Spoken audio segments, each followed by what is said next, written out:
Welcome everybody to our monthly live chat.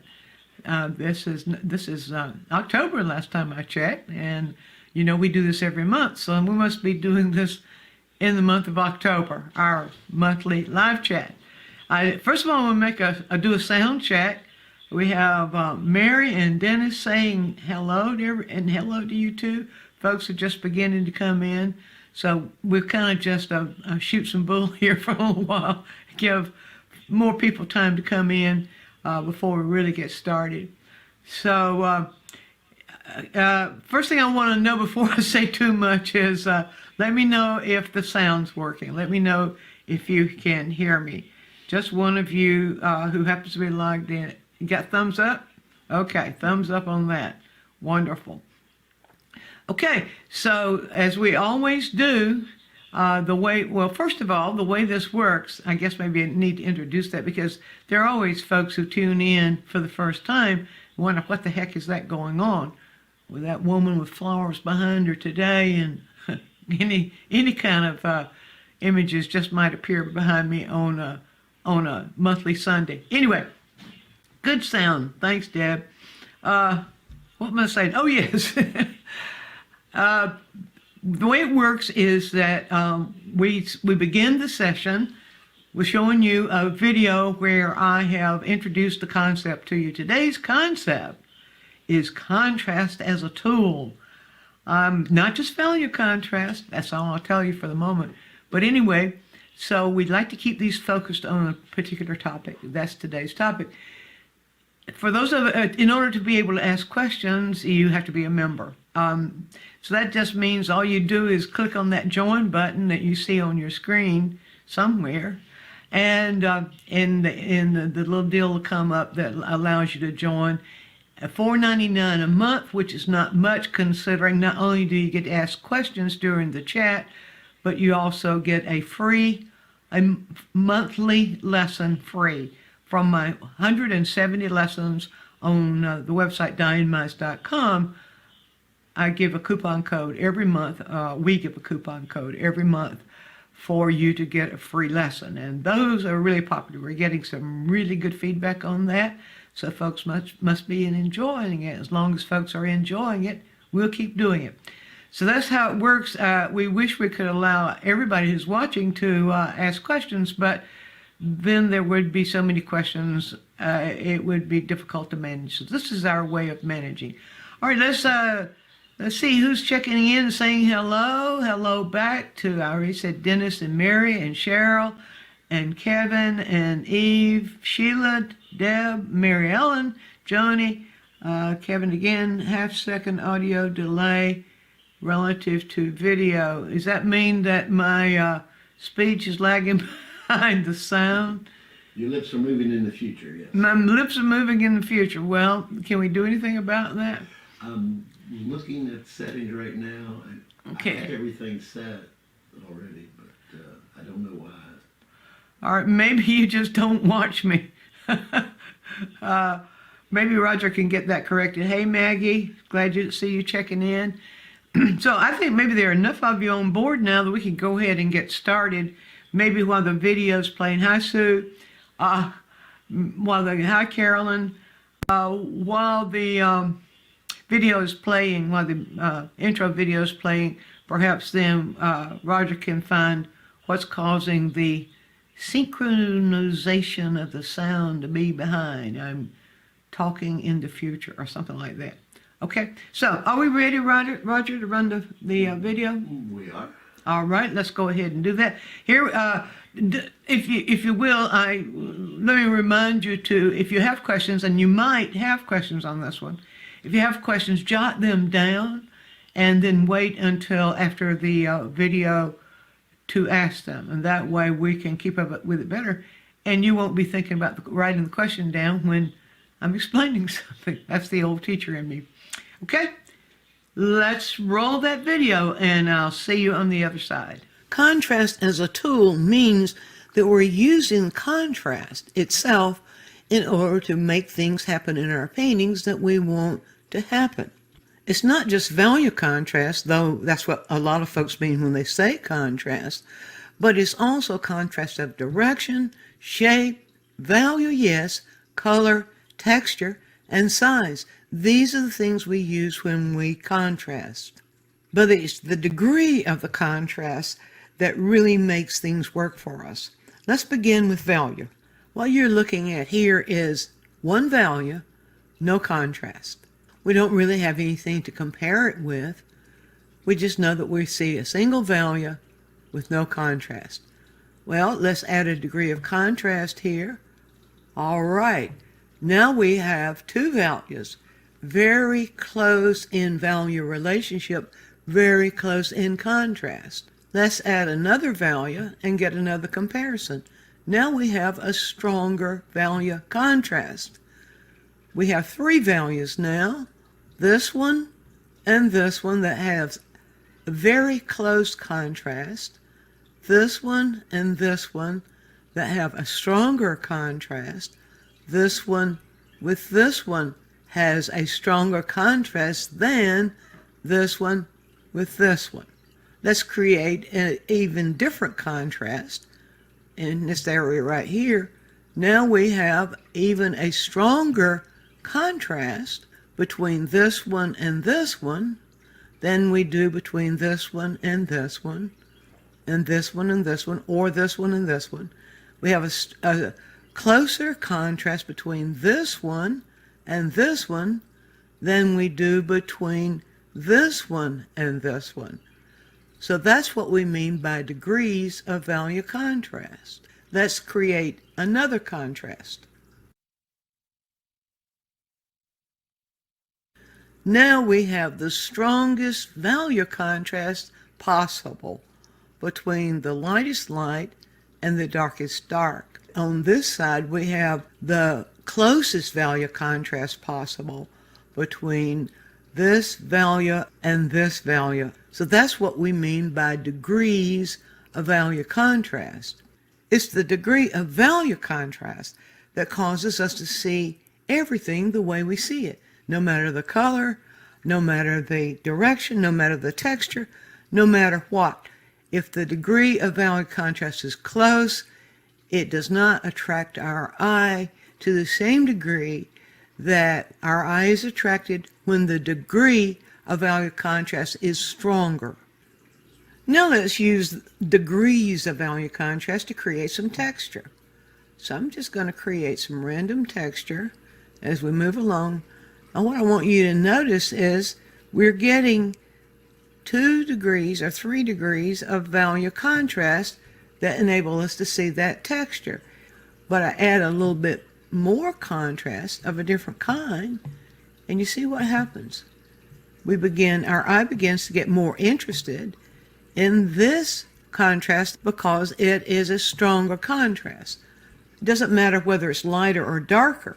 The fact that it's a stronger contrast attracts our eye. Well, let's add some darker and see. Now do you see? We have a broader range, a wider range of degrees of contrast now because we have a broader range of darks to lights within this area. Now if we're talking about textural contrast, we're referring to the amount of activity or busyness, or some people call it rough against smooth, of the activity of one area versus the smoothness of another area. Comes in degrees. Now one way I can show you that is we can do it in amounts. We can add more texture and create a larger degree of textural contrast. Add even more texture up here. And now we're getting more texture, more of the busy texture than we are of the smooth texture. And that is degrees. Now if I begin to take it away, I decrease the degree of textural contrast by taking away the amount of contrast. I can take away still more of the amount of contrast, and I've decreased the degree of textural contrast. But we wouldn't see the texture contrast without the value contrast. Nor would we see the textural contrast without the directional contrast. Direction is the visual movement. It's the angle at which a visual movement is taking place. This movement is going in this direction. This movement is going in this direction. This lighter movement is going in this direction. The overall movement of this patch of texture is going in a horizontal direction. If I add another patch of movement going straight up, now we have a patch of movement going in a vertical direction that contains within it many different directions of movement. We have contrast of direction when we have two different movements going in a different direction. Vertical against horizontal is contrast of direction. Vertical or horizontal against any diagonal is directional contrast. In this scene, we have lots and lots of directional movement. We have verticals where most of the tree trunks are carrying verticals. We have horizontals. We have diagonals. There's another horizontal and diagonals. A lot of contrasting directions. In this picture, we have not so many. We have a lot of similar directions, lots of horizontal. That's one reason this feels relatively peaceful. We have lots of horizontals here in the landscape, the way the sheep are lined up, the feeding of these sheep going horizontal here. We have very gentle diagonals here that are contrasting, but they're very gentle contrast, whereas in the former picture, we saw a more active contrast of direction. So these two scenes are good examples of degrees of directional contrast. Now, we've seen that the ability to contrast value enables us to create the ability to contrast direction, and that those two things enable us to create texture, but contrasting direction also enables us to create shape. Let me show you. Let's use the shape of this sheep. We can begin anywhere, but I'll begin right here. That is a direction. That direction changes and moves in this direction.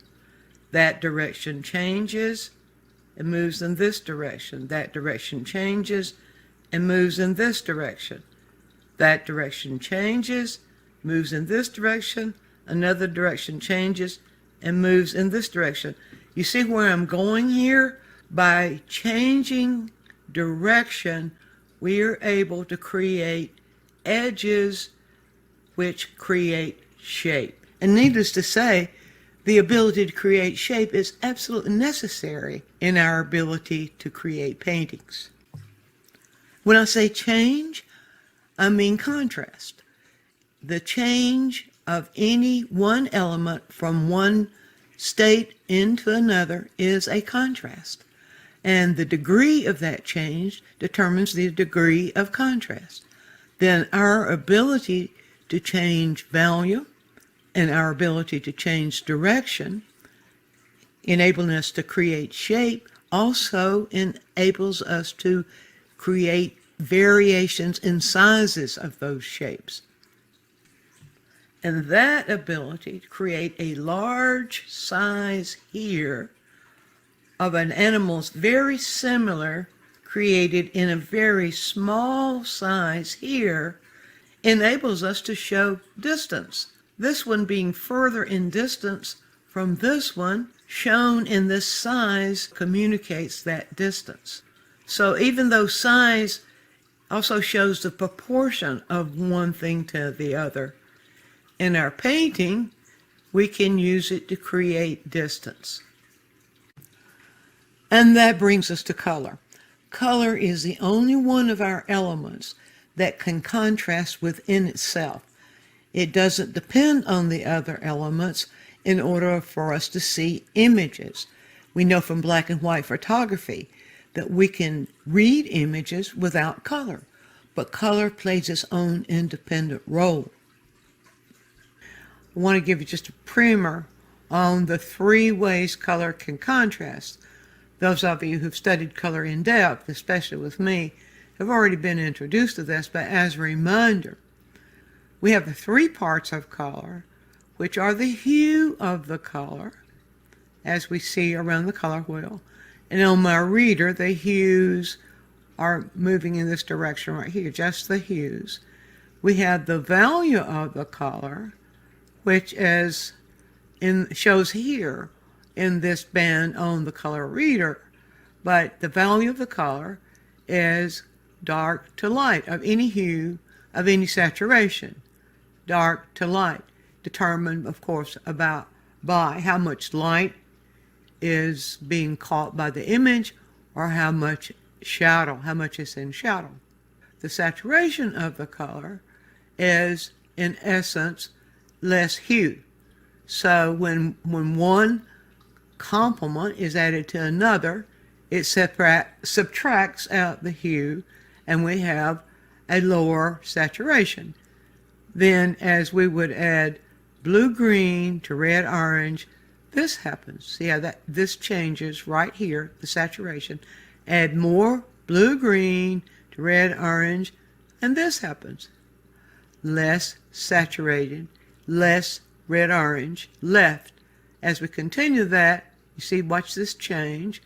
Eventually, we can balance those so that no hue is left in either direction, and we get a total neutral. But when we say contrast in color, we're not just talking about contrast of hue.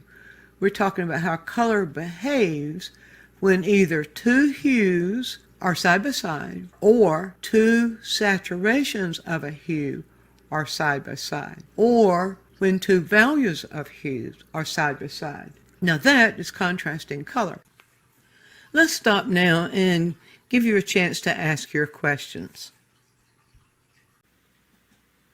All right.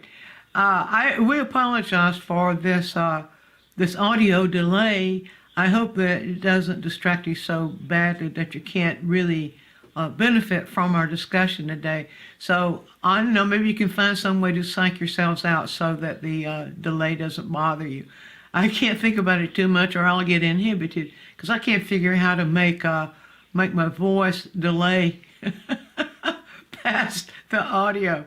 I don't know. There must be something in the future where human beings will be able to do that. Meanwhile, all right, serendipity. Your head is spinning in a good way. I'm glad to hear it. I love to spin heads around. But any particular question?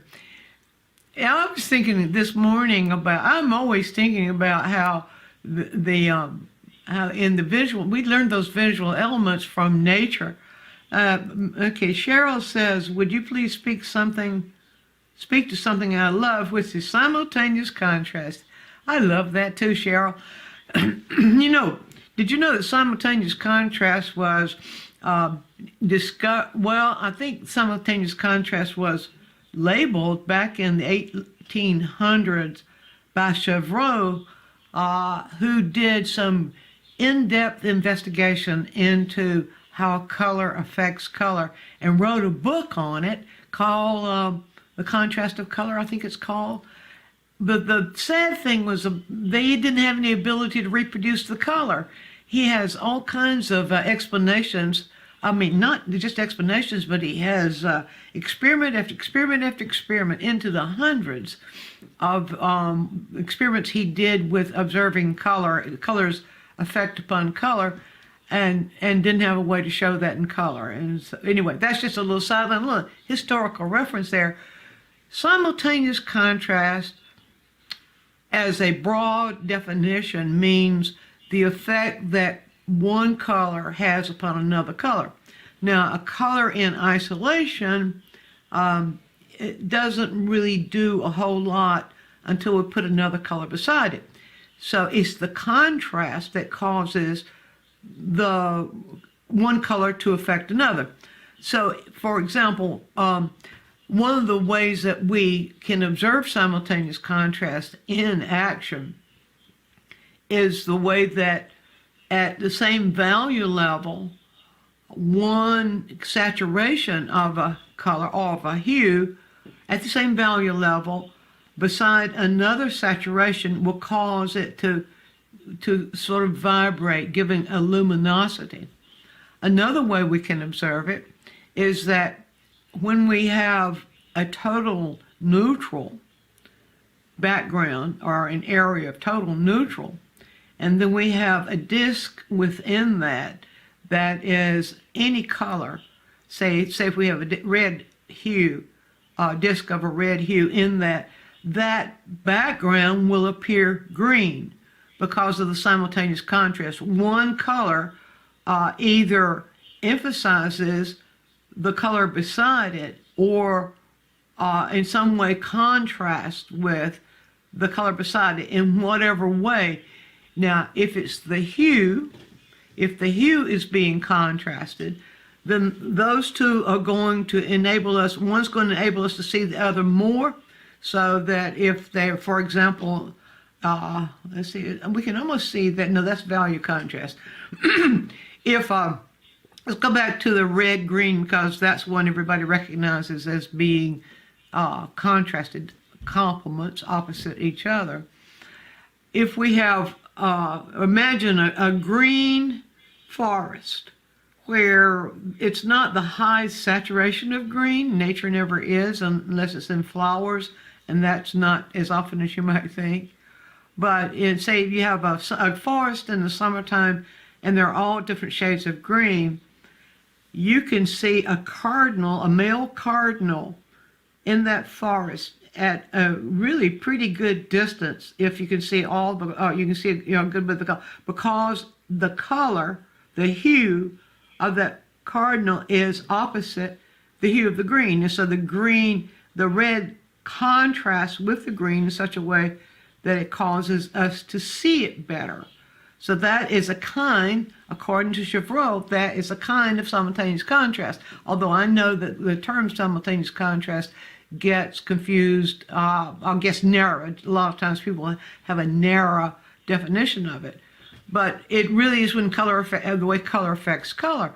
And so you could actually say, well, let me back up and say something else. We have those three ways that color can affect color. The way hue can affect hue.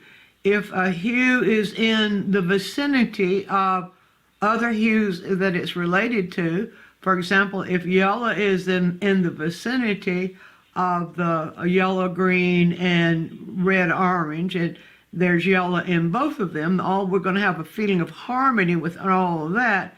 But the colors that are not do not have the yellow in them are going to be more visible because they are different in hue. They're contrasted in hue. That didn't sound really clear. I hope it. But then the saturation is contrasted. Now, I went through that explanation of what happens with saturation when a complement is mixed into, when two complements are mixed together. One of them is going to lose hue. Like if you're mixing any two complements you mix together, when you start mixing one into another, the one that gets mixed into it is going to lose hue because they neutralize each other. That's the whole deal, the way they behave. And so when you have one, you have any hue, so let's say the hue of red violet, for example, the one behind me, that's a red violet, right up there, right there. If you notice, the red violet just closest to my head is a little bit over here, is a little bit more saturated than the red violet you see in the shadow areas. So that really becomes more blue violet, but it really is there. Now, if those two are side by side at the same value, that saturation is going, the lesser saturation emphasizes the more highly saturated. And so that's what happens in the simultaneous contrast. They're affecting each other simultaneously. Cheryl, I've probably rambled a little bit on that just because sometimes I ramble, but did that help? Now let's see. Maggie says, if the sound lip lynch thing were the worst thing that happens today, I would be well. I agree, Maggie. Yeah, there have been times when, never mind. So, simultaneous contrast is a wonderful thing to work with because it is is one thing that artists can use to create depth where otherwise they might just choose a single color. Now, if you want to see a good example of how simultaneous contrast is used, look at Richard Schmid's work. Also, well, that's one thing that makes Richard Schmid such a masterful painter. But also John Singer Sargent, he used the simultaneous contrast an awful lot. Where in his case, in both of their cases, the simultaneous is warm, cool, warm, cool. Warm, cool is the same thing as well. It's the hue. It's the hue being changed when something is warm, cool. Somehow the hue is being changed. It's either being changed towards another hue or it's being changed in saturation. And then when they're put side by side within a single image, that creates a vibrancy and a depth that enables it. That's the simultaneous contrast that creates a richness of hue. The whole thing might feel gray, for example. There's lots of examples of in Sargent's work where something is neutral, and he, instead of making a gray, just a gray for that, he will use a neutral that has a little bit more hue in it on the cool side, and another neutral in the same value of range, and another hue that's a little bit warmer on the other side, and then stroke those together, make adjacent strokes of those, where the strokes are sort of blended. The whole image together communicates gray, as in gray rock or something like that, but it has a depth and a vibrancy to it that it wouldn't have if he just mixed a gray of different values. So that's the effects, one of the effects that simultaneous contrast can have. Dennis asks, I will never understand value in hue or saturation. I understand contrast. The lone tree in the pasture would be rather dramatic contrast to the horizon of the pasture. You know what, Dennis? I think you can understand it because it's all about what color does.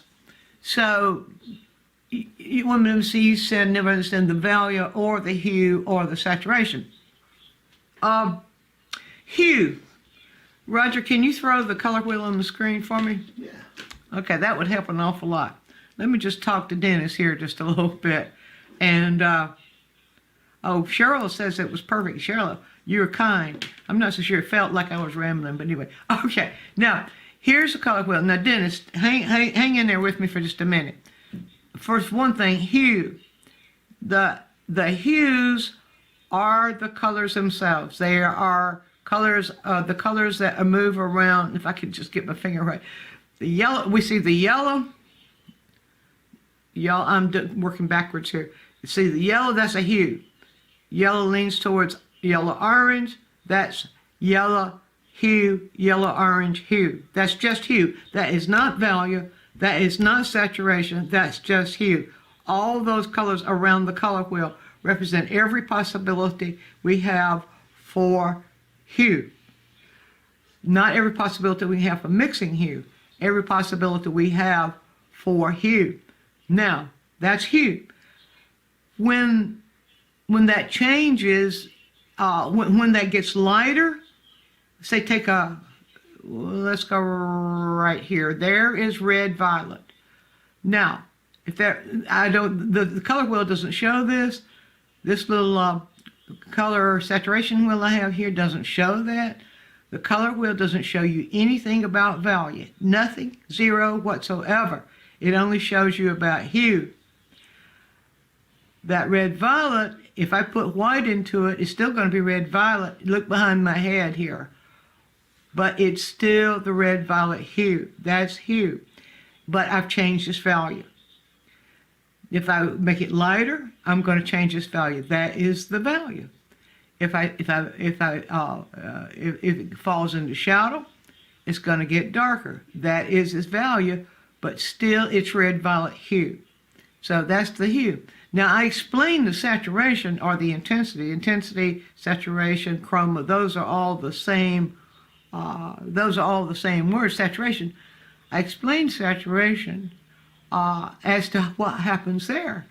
It's a matter of you always have to have two hues working. So if, for example, let's go back to red-violet. Look at the opposite of red-violet is yellow-green right up here.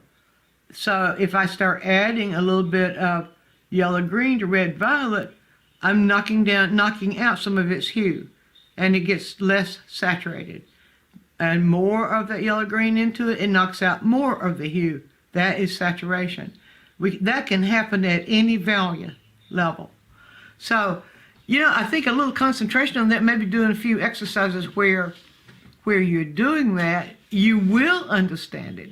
And it really is fascinating when we start working those principles together in our painting. So, okay, that was between Dennis and me and the rest of you. Hope you got something from it too. Cheryl says, okay, we got that one. Sheila, would brushstroke technique and direction help to create contrast as well? Now remember, the contrast includes direction, includes value, includes all the things all the visual elements we work with. So a part of what we do with a brush stroke will help create that. Let's see, would brushstroke technique and direction help to create contrast? Yeah. So if we were, for example, if I have a brush loaded with one value, but I'm placing it in an area of another value, and I'm pulling it in a particular direction, I have created now a contrast in value and a contrast in direction because I've made a direction. Well, let's say, depending on what other angles are there. Remember, the direction has to do with the angles of visual movement. And so every time an angle changes, we have a contrast. So if I have an angle going this way and I have one going this way, I have a contrast of angles. Here I don't. I have parallel angles here. If you're just looking at my hands and I'm just going vertical, that's a parallel. That's not a contrast. Pardon me, frogs today, but always. But if I do this, I change the angle. I have this angle contrasting with this angle. Also, I can do this. I still have this angle contrasting with this angle. So that's direction contrast. This direction, moving horizontal, is contrasting with this direction, moving diagonal. So every change in angle is a change in direction, and that is contrasting direction. I hope that helped. And let's see, Penny asked, can't value also contrast with itself? Yes. You said color is the only element that doesn't need other elements. Well, value needs shape in order for us to see it. And if I've got to justify what I said, that would be the justification. In order to see, so if we're using value, yes, value can contrast with itself. Value often contrasts with itself. When we're painting and when we're in nature, it's just one of the things value does all the time. But without some shape, we don't see the value. Without some value, we don't see the shape. We need one in order to have the other for it to be contrasted. And if you can think of an example that where it doesn't, let me know and we'll see. Yeah, maybe you said thanks for the answer. Maybe I did okay with it. Doesn't color also use shape? Color uses shape, but it doesn't need shape. Now let me see how I can use this shape, but it doesn't need shape. If the color is, if you have, all right, let's put it this way. If we had on the screen just an area of red violet, one area of red violet by itself, and we didn't have anything else on it, we would still be able to read it as red violet without the shape. But yet we would read a certain value of red violet, and that's part of the value is part of the whole color structure, or should I say construction or structure maybe. So I think we could split hairs there, Penny. I think we could split hairs there, and I think we could find exceptions. And you know, I don't really approve of other people saying never and always and that sort of thing.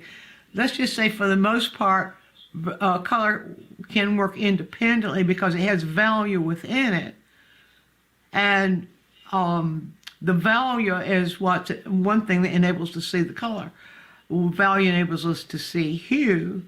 And so let's just say that one, let's take it with a grain of salt.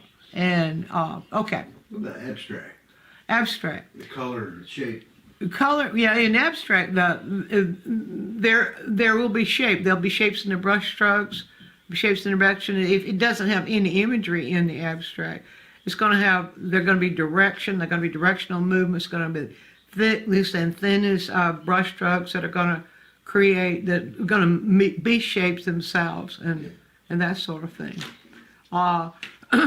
One pardon me, one slight exception to that might be the minimalist, the abstractionists like Rothko and the ones that were really where they were totally doing away with as much shape as they could, and they just had the color merging into color on the screen.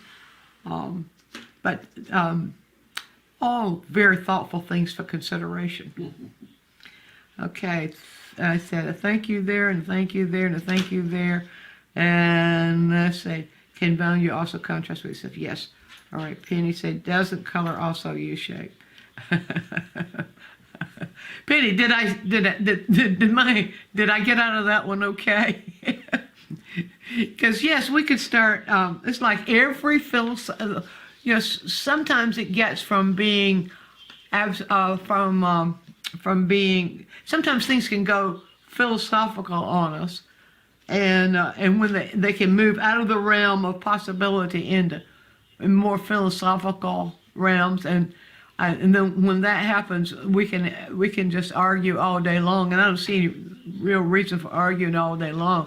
I just want you to be able to grasp this stuff and make it work for you in your paintings. And good Lord, you know, this is an introduction to that concept of contrast. Now remember that the idea is that it's the contrast itself that we're talking about, but it has to have something to work with. I like to compare it with as a tool. That's the reason I like to call it a tool. There's a lot of discussion these days with how many tools they have in their tool bag and all this kind of stuff. But I like to think of it as comparable. I say if you're building a house, the hammer, unless you have one of those guns that shoots nails and stuff like that. In the old days, before they had those guns that shoot nails, hammers were very, very important in building houses.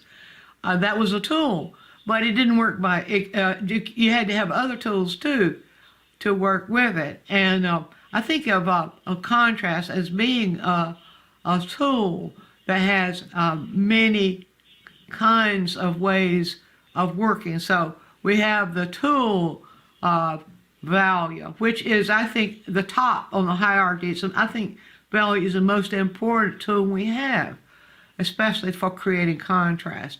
And then we have direction, I talked about. Without value, you can't see, without value contrast, you don't see anything.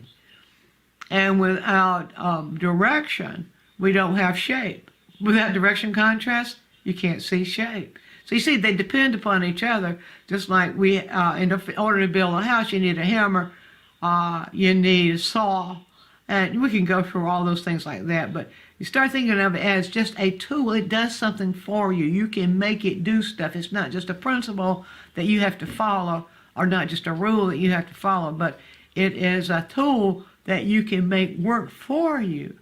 And that, to me, is the beauty of the whole thing. Penny, yes, I'm trying to understand the statement that color is the only element that doesn't need other elements. I didn't mean to split hairs. Yeah, I know. And I think, yes, I think it's important to understand that. Maybe I made that statement a little bit too final. It's a good thing we're having this discussion. Good thing this is being recorded and that the discussion will clarify the video. Maybe I should have said that color needs other elements least of any other. It is relatively independent within itself, and that's because it has value built into it. We can't have color. Color can't happen without value. It has to, but it's the value within the color that makes it the color that we recognize, the hue and so on that we recognize. So we could write a book about that, couldn't we, Penny? We will just co-author a book. How about that? Cheryl, kind of metaphysical. Color existing without being in a shape, like space being in the structure of physical objects. Okay, off track. No, that's not too bad, Cheryl. That's fun to think about. Like space being within the structure of a physical object. I wouldn't call that off track. I think that's very relative when we start to give it, kind of make that comparison. Going back to the color needing shape, back in the height of the abstract expressionist era, the abstract expressionist era, it wasn't just people slinging paint, like a lot of people think, but it started with people looking at characteristics, looking at the characteristics of images and how it was possible to change the characteristic of the image and still use other elements that nature gives us. Now, if you think about the Cubists, how they were seeing the geometric quality in all shapes, and we went through that. We went through and the abstract movement included lots of things. It included some of the abstractionists were working with just the contrast of shapes, a contrast and similarity of shapes, and some were working with color, and some were Jackson Pollock was working just with movement and texture, the different kinds of movement, and their rhythm was what the main thing was working with, caused and created by movement, which creates the texture. Jackson Pollock, he wasn't just slinging paint, but he was doing something. He was investigating and pursuing an idea about what can happen in painting. Well, I don't need to go through all that because that's what it's about. But part of what happened, there's the abstractionist era that was more that intellectual stuff, and then the expressionist era wove into it, and it was about the emotional expression or the movement, the more human involvement, the spiritual, emotional involvement, and those two got merged together as time went on in abstract expressionism. But as things began to sort themselves out, artists would see just how far they could take an idea of what do you need to make a painting. And we went through the minimalist period where that was what was going on. That's to answer Cheryl and referring back to Penny. That minimalist period where they were trying to take away as much shape as possible, as much value as possible, as much texture as possible, as much direction as possible. In other words, they were trying to say, is it possible to do an expressive painting with nothing but color? Rothko is a really good example of taking that idea. But there were others too that were working. Just check out the colorists, check out the minimalist in painting, and you can see that. So yes, it's not out of the realm of discussion that artists can take metaphysical and physical and philosophical ideas and weave them into some concept of painting that we're talking about. All right, I kind of got behind there. Let's see. Slinging paint. I like that. Dennis. Eve's enjoying this. Great, I am too. Can you tell? I always enjoy these chats. Okay, so everybody's thinking now. I'm guessing everybody's thinking now, or maybe you've run out of questions. Cheryl, here we go, goody. Going back to what Sheila asked, there's contrast that can be produced by direction of a brushstroke, but also compositional shape direction, correct? Absolutely. Absolutely. If you think about this directional thing is one that really fascinates me. You know, I really love what visual paths can do. And the visual path, to my mind, is and you may say a little roadmap we use that guides the eye through the painting. And we have some traditional ones. And every one of them deals with direction. That's why I'm going in there. So we have some traditional ones, you know.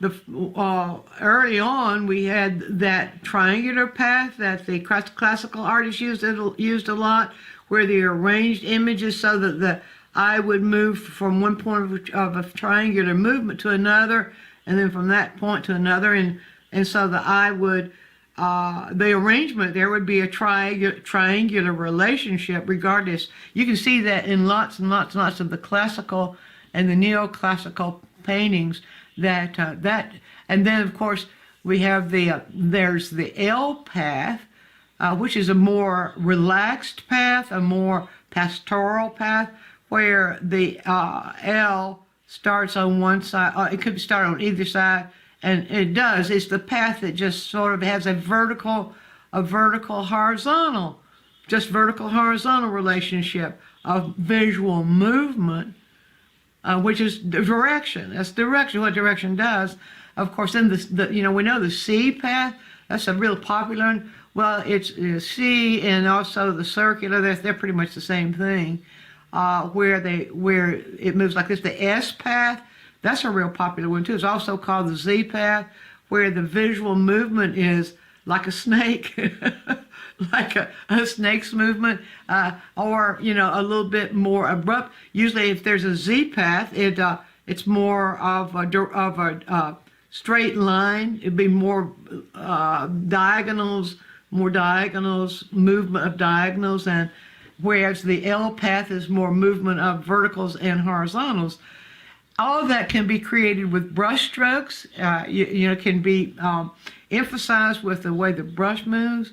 And the other part of that is that I like the idea, and this is actually those of you that participate in the workshops or that take our courses on the Academy or the lessons know one of my favorite things to do is use the brush stroke, the angle of the brush stroke, and how it moves to shape images. So finding that movement and that directional movement within images, and letting the brush move in that direction in order to shape those images. So I think I might have gone off.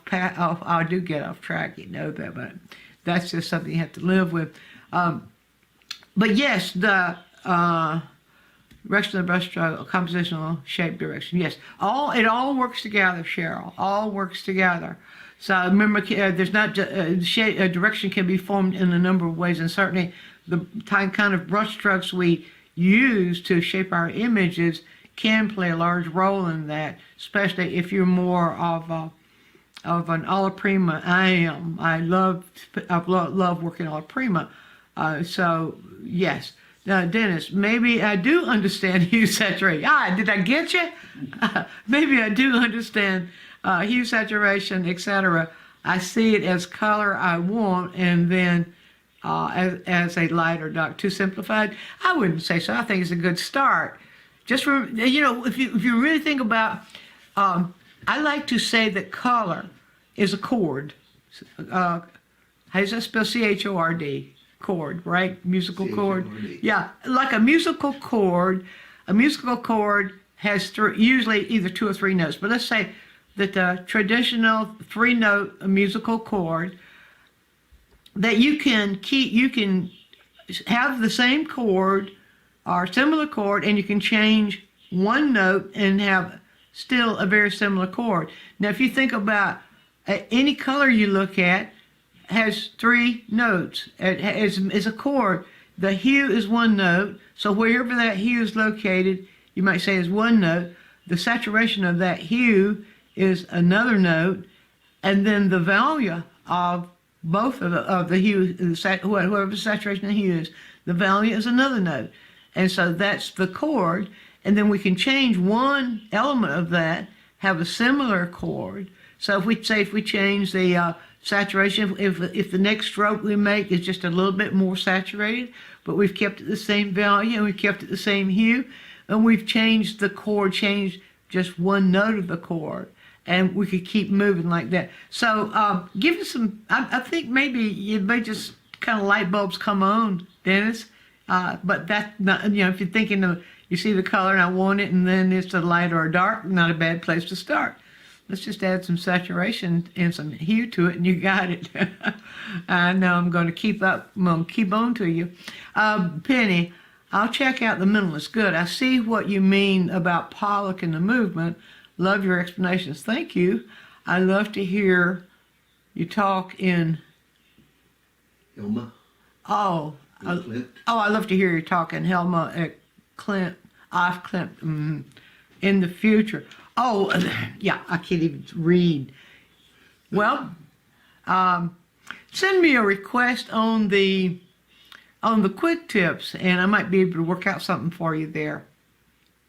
Just an idea. Or it might not be a bad idea for some of these chats if we maybe compare some artists.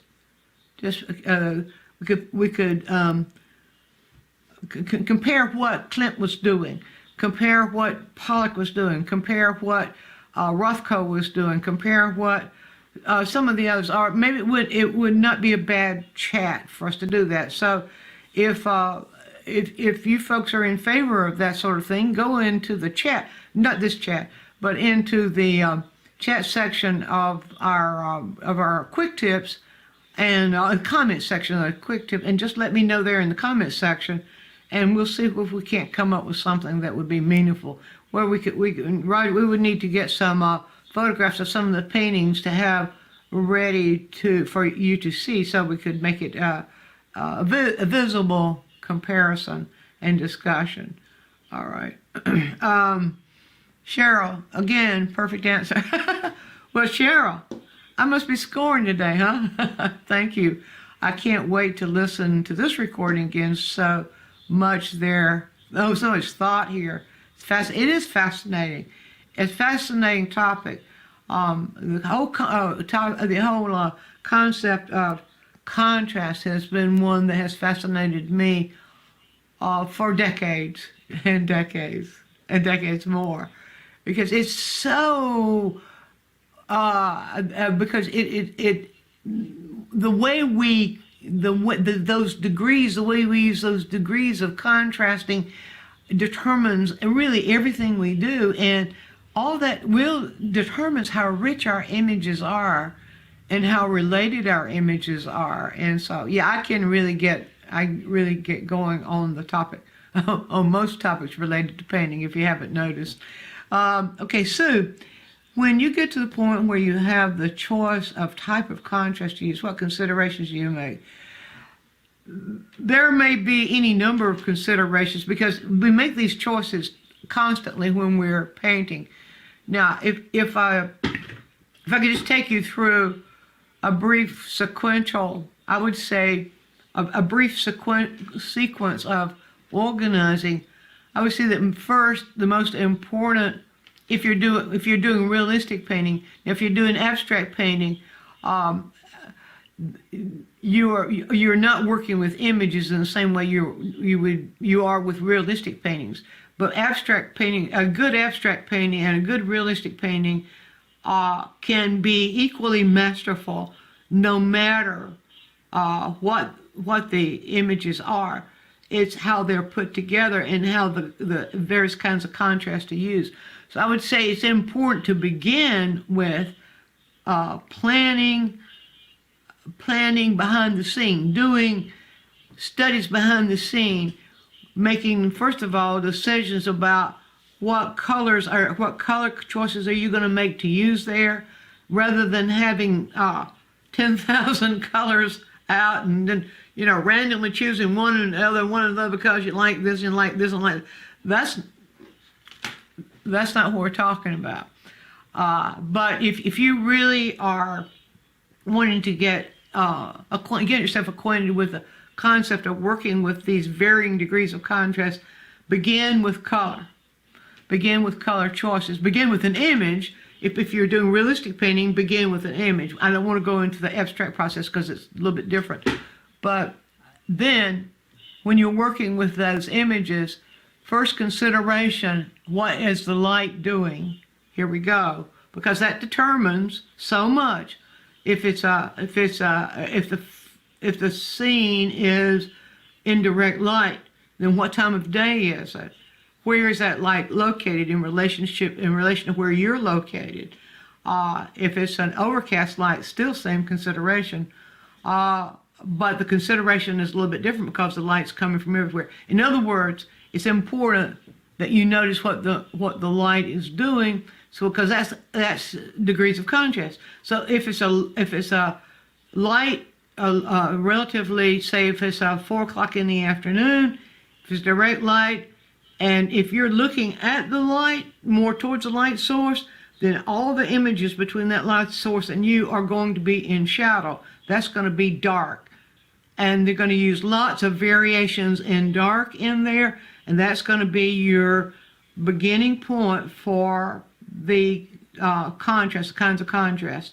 As you're working within those areas, you're going to have the degree, each section you're going to be translating those degrees of contrast within that section.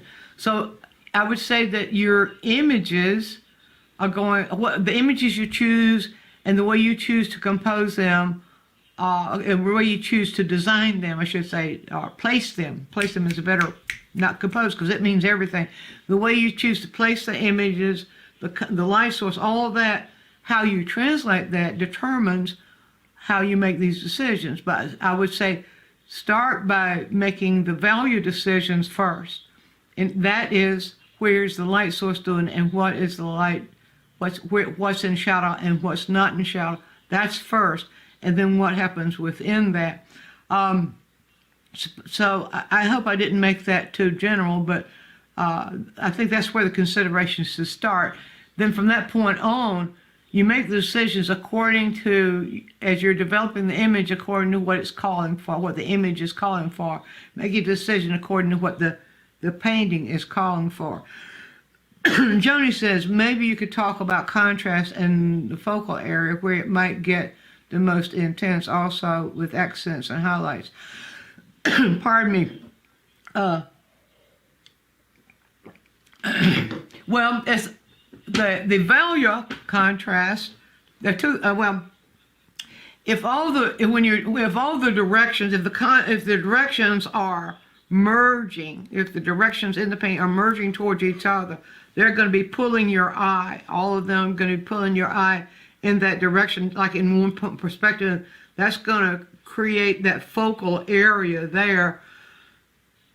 Pardon me. And so it wouldn't.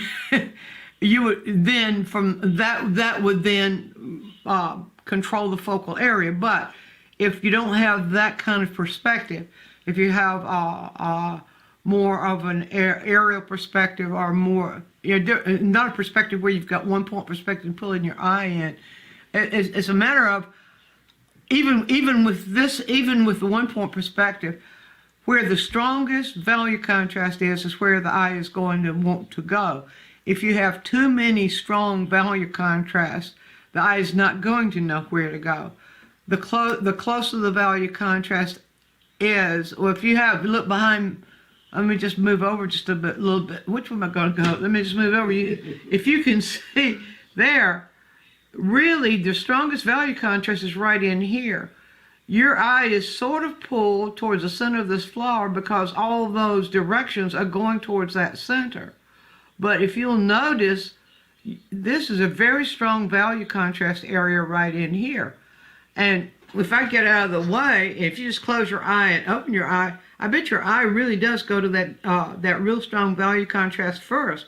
It'll notice the flower and overall, but if you're just seeing just that much with me still in the picture, that's where your eye's going to go. So also,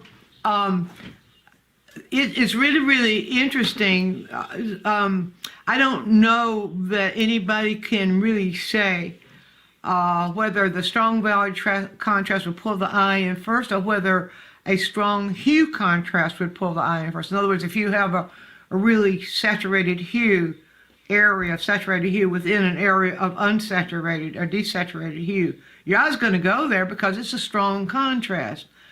But I think the perception of the human, it's going to, for some people, your eye might go there first, but that saturation contrast and the value contrast is where your eye is going to go first. So we're running, oh my goodness, we're already out of time. And Johnny, I probably didn't address that one enough, but we could make that, there's another one we can discuss a little bit more. Sometime maybe have a discussion about if you remind me somewhere somehow. And then Dennis says, a few live chats back, you referenced an early painter who used light and dark for his work. Very good example of contrast. Yes. Well, there are tonal painters who use color, but color is not a major element in the work, where they're dealing not just with the contrast, but also gradations too, which is another subject that perhaps we need to address in the chat. Haven't we addressed gradations before? I can't remember. Anyway, we've got to sign off. We're already out of time. YouTube's going to kick us to the curb if we stay on too much longer. So thank you all. Thank you all. It was a very good discussion, excellent questions, and you got me talking, which is the goal, isn't it? So yeah, if you for those of you who are I see we have quite a few that are watching us right now. If you want to become a member, a Studio Insider member, just hit that join button. That's a good thing to do. It for $4.99 a month. Not only do you get to ask questions in these chats, but you will also get a free video, a free lesson, a free composing lesson. All my lessons are about composing. And all the quick tips have to do with everything, technique, whatever you ask. But the lessons over on diamondmice.com, the hour-long lessons, are all focused on various kinds of composing. So you get one of those free every month for as long as you are a Studio Insider member on YouTube. All right, that's enough. Out of here. Enjoy the rest of your month. And those of you who are in what, Roger? They can also get the 6-degree intensity wheel free. Oh, the diamondmice.com. That's right. We have lots of free stuff at diamondmice.com. And this 6-degree intensity wheel that you see right here on the screen is free there. So you can go there. Go to diamondmice.com, 2 N's, DIANNEMICE. Click in the menu on free stuff, and you got lots of free stuff there. I'm out. Thank you for joining us. All right, bye-bye for everybody. Enjoy this check so much. Please like this video.